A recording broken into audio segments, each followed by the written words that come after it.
रात का सूरज।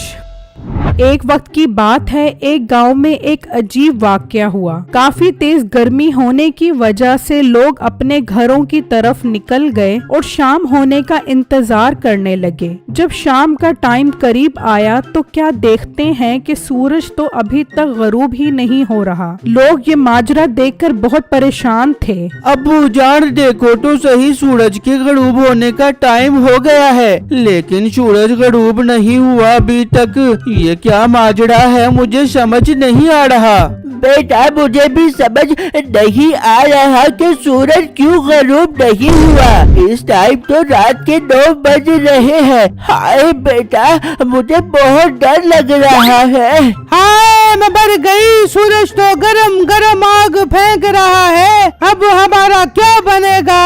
हर लम्हा गुजरने के साथ साथ लोगों की परेशानी बढ़ती ही जा रही थी। हर तरफ टीवी में भी यही खबरें मौजूद थी कि सूरज गरूब क्यों नहीं हो रहा। टीवी वाले बता रहे हैं कि आज सूरज गरूब नहीं हुआ। चल बाहर चल के देखते हैं ये सच भी है कि नहीं। ओ बेगम आराम से बैठ जा, ये खबरों वाले भी सब झूठ बोलते हैं, इनका काम ही झूठ बोलना है। मिठे ये तो बहुत बड़ी खबर है, ऐसे कैसे वो झूठ बोल सकते हैं। तू चल तो सही, बाहर चल के देख के आते हैं। फिर जब वो दोनों बाहर आते हैं तो देखकर हैरान रह जाते हैं कि रात के 10 बजे भी सूरज मौजूद है और अपनी गर्मी बरसा रहा है। हाय मिठे, सूरज गरूब नहीं हुआ, मुझे टीवी वाले सच कह रहे थे, अब हम क्या कर पाएंगे। ओ बेगम मैं क्या बताऊं सूरज गरूब क्यों नहीं हुआ, मेरी तो आप दिमाग की बत्ती गुल हो गई है कसम से। मिठे जल्दी से अंदर चल, ये ना हो कि सूरज की गर्मी से मेरा सारा गोरा रंग उतर जाबे और मुझे काला करके चला जाबे।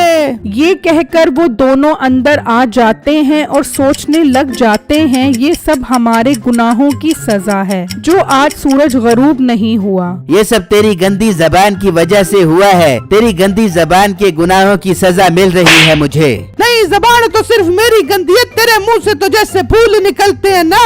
बेगम आपस में लड़ने का कोई फायदा नहीं है, हम सब गांव वालों को इकट्ठा करते हैं और इस मसले से बचने के लिए सब मिलकर अल्लाह से दुआ करते हैं कि वो हमें इस मुसीबत से निकाल दे। फिर वो सब बिट्टू के घर इकट्ठे हो जाते हैं और अल्लाह से दुआएं मांगने लग जाते हैं कि सूरज गरूब हो जाए और रात का अंधेरा दिन की रोशनी की जगह ले ले, लेकिन कोई भी फर्क नहीं पड़ता। बेटा हमारी दुआएं भी अब तो कोई असर नहीं कर रही, मुझे नहीं लगता कि अब सूरज गरूब होगा। अंकल मुझे तो लग रहा है अब ये हमारी जान लेकर ही गरूब होगा। मीठे भाई ऐसी बातें मत करें। अच्छा बोले, मैंने तो अभी इस दुनिया में कुछ देखा ही नहीं है। नहीं तो तूने कुछ देखकर कौन सा बराक ओबामा का साला बन जाना है, ये सूरज देख रहा है ना, यही काफी है। अपना मुंह बंद करो, यहाँ इतनी मुसीबत आई हुई है और तुम्हें मजाक सूझ रहा है।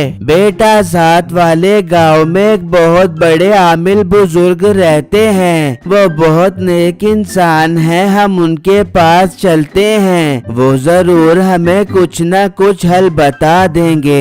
हाँ ठीक है अंकल, अभी चलते हैं उनके पास। फिर वो सब मिलकर बुजुर्ग के पास पहुंच जाते हैं और उनसे उस मसले का हल दरियाफ्त करने लग जाते हैं। बेटा आज से 200 साल पहले एक बहुत बड़ा जादूगर था जिसने जमीन में 2 पौधे उगाए थे। वो दोनों जादुई पौधे हैं जिनका मकसद इस दुनिया का निजाम खराब करने की कोशिश है। आज वो दोनों पौधे तैयार हो गए हैं, अगर वो दोनों पौधे तोड़कर दरिया में डाल दिए जाए तो दुनिया का निजाम ठीक हो जाएगा। और बुजुर्गो वो पौधा है कहाँ, हमें पता कैसे लगेगा, हम वो पौधा तोड़ेंगे कैसे? बेटा ये तो मुझे नहीं पता, लेकिन वो दोनों पौधे किसी घाटी के ऊपर लगे हुए हैं। अगर तुम उसे तोड़ने में कामयाब हो गए तो सब कुछ पहले जैसा ठीक हो जाएगा। बाबा बाबा जी इतनी बड़ी दुनिया है, वो कहाँ से उसको ढूंढ बेबेंगे। चलते चलते मेरे नाजुक पाँव में छाले पड़ जाएंगे। बस बेटा मैं इतना बता सकता हूँ कि वो पौधे इस गांव के करीब एक जंगल में है। ठीक है, हम सब जाएंगे उसे तोड़ने के लिए।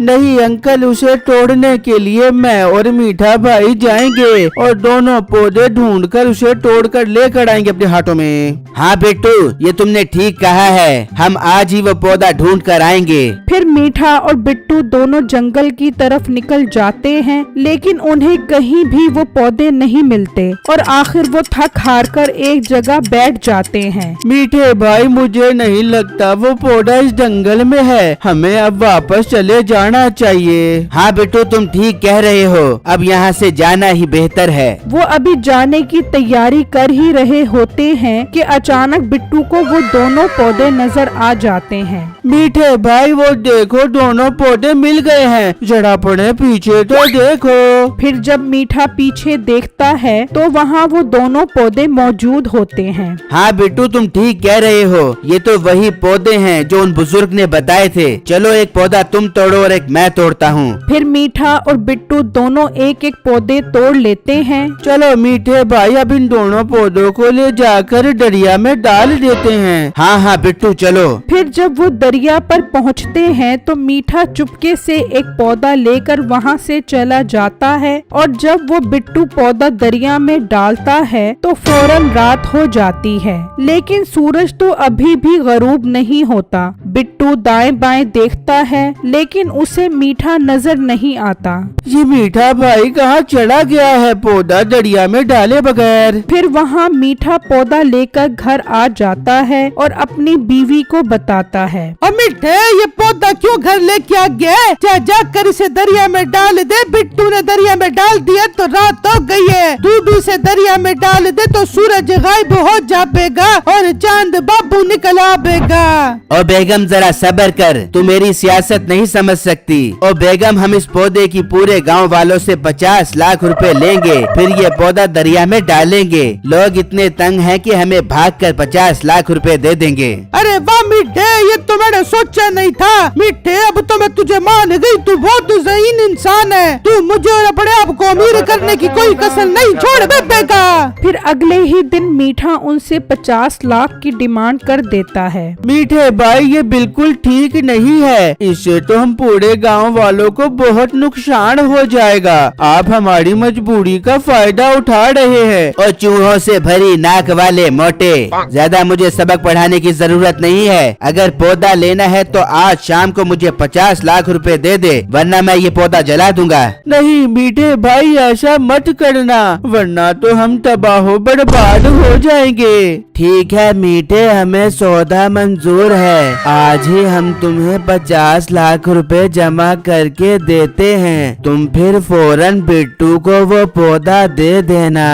जनाबे आली, मोतबाना गुजारिश है कि जल्द से जल्द मुझे 50 लाख रुपए मेरे घर पर पहुंचा दिए जाएं। अल आरिस, आपका शागिर्द मीठा उर्फ छोटा पहलवान। ये कहकर मीठा और नसीबो वहाँ से चले जाते हैं और वो सब पैसे जमा करने की प्लानिंग करने लग जाते हैं। अंकल, ये हमारी मजबूरी का फायदा उठा रहा है, इस तरह तो ठीक बात नहीं है। हाँ बेटा, बात तो ठीक नहीं है, लेकिन अब हम और कुछ नहीं कर सकते।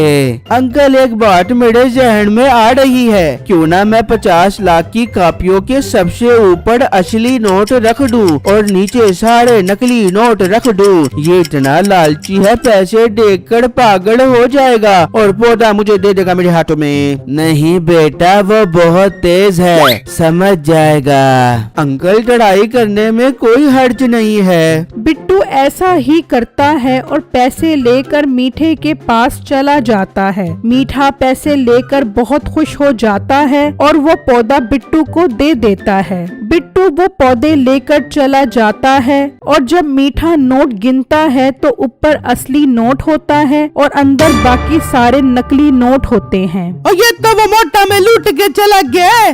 और बेगम चल उसके पीछे, दरिया में डालने से पहले पहले हमने वो पौधा उससे छीनना है। फिर वो दोनों घर से निकलते हैं और जैसे ही वो दरिया पर पहुंचते हैं तो बिट्टू फौरन वो पौधा दरिया में डाल देता है तो फौरन सूरज चला जाता है और चांद निकल आता है। ओ मोटे, तूने ये मेरे साथ ठीक नहीं किया। मैंने बिल्कुल ठीक किया है, तुम जैसे लोगों की यही सजा है। वहाँ सब लोग भी खुश हो जाते हैं कि बिट्टू अपने मिशन में कामयाब हो गया है। ये जस्ट एक कहानी है, इससे हमें ये सबक मिलता है कि हमें हर वक्त अल्लाह से अपने गुनाहों की माफी मांगनी चाहिए और पैसों का लालच नहीं करना चाहिए, क्योंकि दुनिया की जिंदगी बहुत मुख्तसर है। शुक्रिया।